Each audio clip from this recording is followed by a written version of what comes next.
Hello friends, तो हम लोगों का एटॉमिक स्ट्रक्चर का जो कारवां है वो पहुंच चुका है अब थॉमसन एटॉमिक मॉडल पर। इसके पहले हम लोग देख रहे थे कि सब एटॉमिक पार्टिकल के बारे में, कि सब एटॉमिक पार्टिकल की खोज कैसे हुई, तो उसके बारे में हम लोग पढ़ चुके हैं। अब जैसे दो चीज़ था यार, कि जैसे हमने पहले पढ़ा क्या कि प्रोटॉन की खोज कैसे हुई, तो जस्ट उसके बाद मतलब न्यूक्लियस की खोज बताना चाहिए था।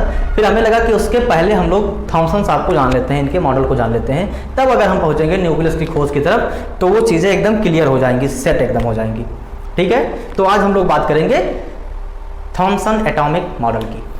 ठीक है, तो चलिए शुरू करते हैं। My name is Ravi Mohan Pandey and you are watching RMP chemology. तो स्टार्ट करें थॉमसन एटॉमिक मॉडल। तो इसमें यह समझते हैं कि जो थॉमसन साहब थे, ये अपना मॉडल जो दिए तो उनके दिमाग में क्या चीज़ें थी। इन्होंने दो चीज़ें सोच रखी थी। सोच क्या रखी थी, इनके पास था दो चीज़ें इनके पास था। पहला क्या था कि जो एटम होता है ना वो इलेक्ट्रिकली न्यूट्रल होता है। क्या होता है, ये इलेक्ट्रिकली न्यूट्रल होता है। और दूसरी चीज इनके पास थी, तब इलेक्ट्रॉन की खोज हो चुकी थी, इनके पास दूसरी चीज थी कि इलेक्ट्रॉन जो होता है वो एटम के अंदर होता है ना, जो कि नेगेटिवली चार्ज होता है। बात समझ में आ रही है? इनके पास दो चीज थी, एटम इलेक्ट्रिकली न्यूट्रल होता है, दूसरी चीज एटम में इलेक्ट्रॉन होता है जो कि नेगेटिवली चार्ज होता है। तो इनके पास ये दो चीज थी। अब ये दो चीजें सोचने लगे, इनके दिमाग में आइडिया आया कि अगर ये दो चीज है तो इसका अब एटम का स्ट्रक्चर हम डिफाइन कर सकते हैं कि एक्चुअली में एटम कैसा होगा, क्योंकि हमारे पास आ गया था ये इलेक्ट्रॉन के बारे में। और ये भी पता चल गया कि जो एटम है वो न्यूट्रल है। तो अगर एटम न्यूट्रल है तो जाहिर सी बात है कुछ पॉजिटिव होगा जो इसको न्यूट्रल करेगा इलेक्ट्रॉन को। ठीक है, तो इनके मन में एक आइडिया ये आया कि हो सकता है कि जो नेगेटिव चार्ज है और पॉजिटिव चार्ज है इसका पेयर हो। ऐसा कुछ क्या हो कि ये दोनों पेयर में उपस्थित हो। कहाँ? एटम में। ये पहले ऐसा सोचे कि हो सकता है पेयर में हो, फिर सोचा नहीं यार ये नहीं हो सकता, इसको फिर हटा दिया, नहीं ऐसा नहीं हो सकता। फिर दूसरी चीज ये सोचे कि हो सकता है कि कोई चीज जो पॉजिटिव है अपना वो एक जगह पर एक सेंटर में फिक्स हो और इलेक्ट्रॉन घूम रहा हो।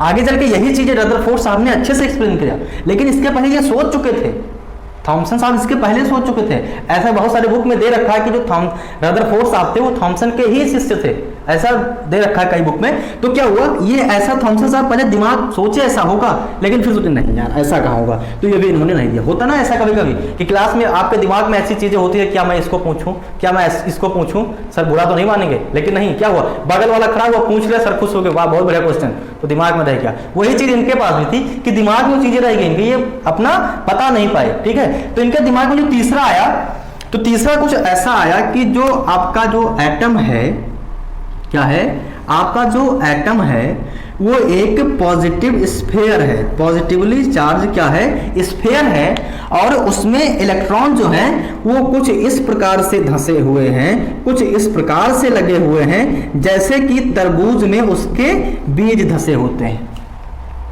ठीक है, क्या हुआ, कुछ इस प्रकार से धंसे हुए हैं इलेक्ट्रॉन उस पॉजिटिवली चार्ज स्फीयर में जो कि एटम है, जैसे कि तरबूज में उसका बीज धंसा होता है। ठीक है, तो ये तीसरे बात को लेकर के और अपना आगे बढ़ गए, अपना जो मॉडल था, अपनी जो बातें थी वो इन्होंने कह दी।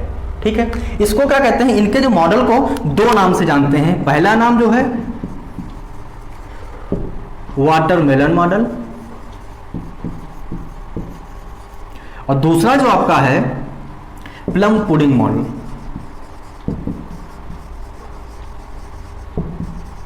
ठीक है, अब वाटरमेलन वाला समझ में आया, वेरी गुड, तो ये समझ में आया। अब इन्होंने क्या कंक्लूड किया वो हम देखते हैं।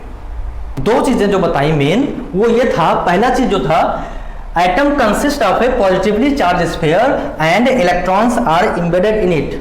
एटम जो होता है वो क्या होता है कि एक पॉजिटिव स्फीयर होता है, पॉजिटिवली चार्ज एक पूरा स्फीयर होता है जिसमें कि इलेक्ट्रॉन धंसे होते हैं। एम्बेडेड मींस धंसे होना। ठीक है, इलेक्ट्रॉन क्या होते हैं, वो धंसे होते हैं किसमें, उससे एटम में। ठीक है, पहली चीज इन्होंने ये बताई। दूसरी चीज क्या बताई, the positive and negative charge are equal in magnitude. Positive charge और नेगेटिव चार्ज दोनों की संख्या या मात्रा क्या होगी, बराबर होगी, hence the atom is neutral. तो तो ये दो मेन चीज जो है वो थॉमसन साहब ने बताई थी। ठीक है, अब जाहिर सी बात है कि आगे और ही डिस्कवरी करी गई, तो इनके क्या थे, कुछ ड्रॉबैक्स थे।